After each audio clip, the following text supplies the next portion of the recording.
Welcome to ട്രൈഡൂട്ട്. നമുക്ക് ഇന്നത്തെ ഗോൾഡിന്റെ പ്രൈസ് മൂവ്മെന്റ് അനാലിസിസ് ഒന്ന് നോക്കാം.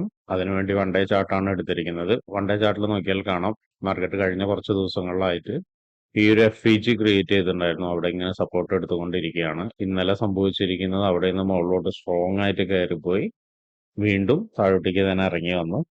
ആ സപ്പോർട്ടിൽ തന്നെയാണ് നിൽക്കുന്നത്. അപ്പൊ ഇന്ന് മാർക്കറ്റ് എത്താൻ സാധ്യതയുള്ള ആദ്യത്തെ ഏരിയ എന്ന് പറയുന്നത് ഇന്നലത്തെ ലോയിനെ എടുക്കുക എന്നായിരിക്കും. മിക്കവാറും ഈ ഒരു ലെവലിനെ എടുക്കുക എന്നായിരിക്കും. അപ്പൊ ആ ലെവലിനെ ഒന്ന് മാർക്ക് ചെയ്തിടുന്നുണ്ട്. ഇനി കുറച്ചും കൂടി താഴോട്ടേക്ക് ഇറങ്ങുകയാണെങ്കിൽ മാർക്കറ്റ് എത്താൻ സാധ്യതയുള്ള അടുത്തൊരു ഏരിയ എന്ന് പറയുന്നത് ഈ ഒരു ഏരിയ ആണ്. അതിനെ മാർക്ക് ചെയ്തിടുന്നുണ്ട്. വീണ്ടും കുറച്ചും കൂടി ഇറങ്ങുകയാണെങ്കിൽ ഈ ഒരു ലെവല് അത്യാവശ്യം മോശമില്ലാത്ത ലെവലാണ്. അതിനെയും മാർക്ക് ചെയ്തിടുന്നുണ്ട്. ഇനി മുകളിലോട്ട് പോവുകയാണെങ്കിൽ മാർക്കറ്റ് എത്താൻ സാധ്യതയുള്ള ആദ്യത്തെ ഏരിയ എന്ന് പറയുന്നത് ഈ ഒരു ക്യാൻഡിലിന്റെ ലോയാണ്. വീണ്ടും കുറച്ചും കൂടി മുകളിലോട്ട് പോവുകയാണെങ്കിൽ ഈ ഒരു ലെവൽ വരെ എത്താം. വീണ്ടും പോവുകയാണെങ്കിൽ ഇന്നലത്തെ ഹൈ വരെ എത്താം. അപ്പൊ ഇത്രയാണ് പ്രധാനപ്പെട്ട ഏരിയാസ് ഇന്ന് വൺ ഡേ ചാർട്ടിൽ മാർക്ക് ചെയ്തിടുന്നത്. ഇനി നമുക്ക് ഇന്നത്തെ പ്രധാനപ്പെട്ട ന്യൂസുകൾ എന്തെങ്കിലും ഉണ്ടോ എന്നുള്ളത് നോക്കാം. ഇന്ന് വളരെ പ്രധാനപ്പെട്ട ന്യൂസുകൾ വരുന്ന ദിവസമാണ്. ഇന്ത്യൻ സമയം 6 മണിക്കാണ് ആദ്യത്തെ ന്യൂസ്. രണ്ടാമത്തെ ന്യൂസ് 7:30ക്കാണ്. 6 മണിക്ക് വരുന്ന news core retail sales monthly, അതുപോലെ റീറ്റെയിൽ സെയിൽസ് മന്ത്ലി ആണ്. കോർ റീറ്റെയിൽ സെയിൽസ് മന്ത്ലിയുടെ പ്രീവിയസ് 0.5%, ഫോർകാസ്റ്റ് 0.3% ആണ്. അതുപോലെ തന്നെ റീറ്റെയിൽ സെയിൽസ് മന്ത്ലിയുടെ പ്രീവിയസ് 0.6%, ഫോർകാസ്റ്റും സെയിം തന്നെയാണ് 0.6%. നമുക്ക് ആദ്യം അത് രണ്ടിന്റെയും യൂഷ്വൽ ഇഫക്റ്റ് നോക്കാം. യൂഷ്വൽ ഇഫക്റ്റ് എന്ന് പറയുന്ന actual greater than forecast is good for currency എന്നാണ്. അടുത്തതിന്റെയും actual greater than forecast is good for currency എന്നാണ്. അതായത് കറൻസിക്ക് ബെറ്റർ ആവണമെങ്കിൽ ഫോർകാസ്റ്റിനേക്കാൾ മുകളിൽ നല്ലൊരു ഫിഗർ വരണം. എന്നാൽ കറൻസി ബെറ്റർ ആവുകയും ഗോൾഡ് വീക്ക് ആവുകയും ചെയ്യുന്നതാണ് പറയുന്നത്. ഇനി അടുത്തത് പ്രിലിം UAM കൺസ്യൂമർ സെന്റിമെന്റ് ആണ്. അതിന്റെ വരുന്ന actual greater than forecast is good for currency എന്നാണ്. അതിന്റെ ശ്രദ്ധിക്കേണ്ടത് പ്രീവിയസ് 61.7ഉം ഫോർകാസ്റ്റ് വന്നിരിക്കുന്നത് 61.9ഉം ആണ്. അതുപോലെ തന്നെ ഇൻഫ്ലേഷൻ എക്സ്പെക്ടേഷൻ ഉണ്ട്. പ്രീവിയസ് വന്നിരിക്കുന്ന 4.5% ആണ്. ഫോർകാസ്റ്റ് തന്നിട്ടില്ല. കാരണം ഇത് വളരെ സ്ട്രോങ് ആയിട്ടുള്ള ഒരു ന്യൂസ് ആണ്. ഈ ന്യൂസിൽ വരുന്ന റിസൾട്ട് അനുസരിച്ച് മാർക്കറ്റിൽ വലിയ മാറ്റങ്ങൾ വരാൻ സാധ്യത ഉണ്ട്. എനിവേ ആ സമയത്ത് ട്രേഡ് എടുക്കുന്ന ആളുകൾ നോക്കിയും കണ്ടും ട്രേഡ് എടുക്കാൻ ശ്രമിക്കുക. ഇനി ചാർട്ടിൽ വന്നിട്ട് ചെറിയ ടൈം ഫ്രെയിമിൽ നമുക്ക് അനാലിസിസ് നോക്കാം.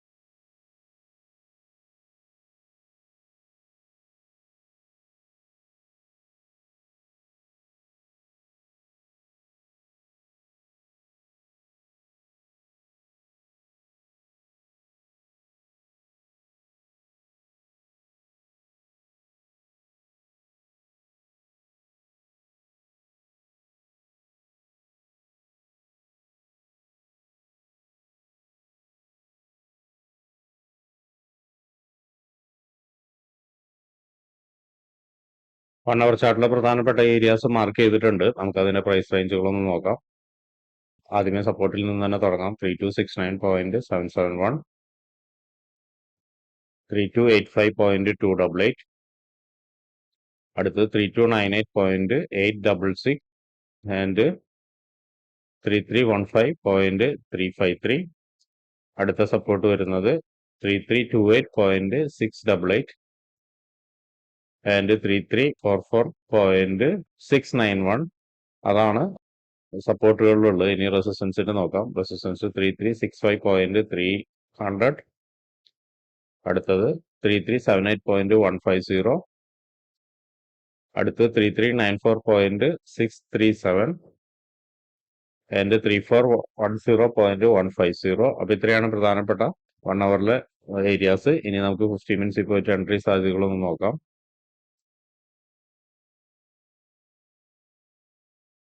50 മിനിറ്റ്സിൽ എൻട്രി സാധ്യത എന്ന് പറയുന്നത് മാർക്കറ്റ് ഇപ്പോൾ നിൽക്കുന്ന അത്യാവശ്യം നല്ലൊരു സ്ട്രോങ് ആയിട്ടുള്ള ഒരു സപ്പോർട്ട് ഏരിയ ആണ്. അവിടുന്ന് താഴോട്ടേക്ക് ഇറങ്ങി വരികയാണെങ്കിൽ നോക്കിയാൽ കാണാം ഇവിടെ വലിയൊരു വലിയൊരു ഡിമാൻഡ് ക്രിയേറ്റ് ചെയ്ത ഏരിയ ആണ്. അപ്പൊ ഈ ലെവലിലേക്കൊക്കെ ഇറങ്ങുകയാണെങ്കിൽ ഒരുപക്ഷെ മാർക്കറ്റ് അത്യാവശ്യം നല്ല രീതിയിൽ ഒരു സപ്പോർട്ട് എടുക്കാനുള്ള സാധ്യത കാണുന്നുണ്ട്. അങ്ങനെയാണെങ്കിൽ ചിലപ്പോൾ ഒന്ന് ഈ ഇപ്പൊ നിൽക്കുന്ന സപ്പോർട്ടിൽ നിന്ന്, അതായത് മുകളിൽ നിന്ന് ഉള്ള സപ്പോർട്ടിൽ നിന്ന് മാർക്കറ്റ് താഴോട്ടേക്ക് ഒന്ന് ഇറങ്ങി വന്നാൽ ഈ ഒരു ലെവലിലേക്കോ അല്ലെങ്കിൽ അതിന്റെ താഴെയുള്ള സപ്പോർട്ടിലേക്കോ വന്നു കഴിഞ്ഞാൽ നമുക്കൊരു ബൈ എൻട്രിക്കുള്ള സാധ്യത ഉണ്ട്. ഇവിടെ വന്ന് ഒരുപക്ഷെ മുകളിലോട്ട് വീണ്ടും പോയി കഴിഞ്ഞ് ചിലപ്പോൾ ഒന്ന് താഴോട്ടേക്ക് ഇറങ്ങി കഴിഞ്ഞിട്ട് വീണ്ടും ഇതിന്റെ ഉള്ളിലൊന്ന് നിന്നിട്ടായിരിക്കും ഒരു മൂവ്മെന്റ് മുകളിലോട്ട് തരുന്നുണ്ടാവുക. അങ്ങനെയാണെങ്കിൽ നല്ലൊരു ബൈ എൻട്രിക്കുള്ള സാധ്യത ഉണ്ട്.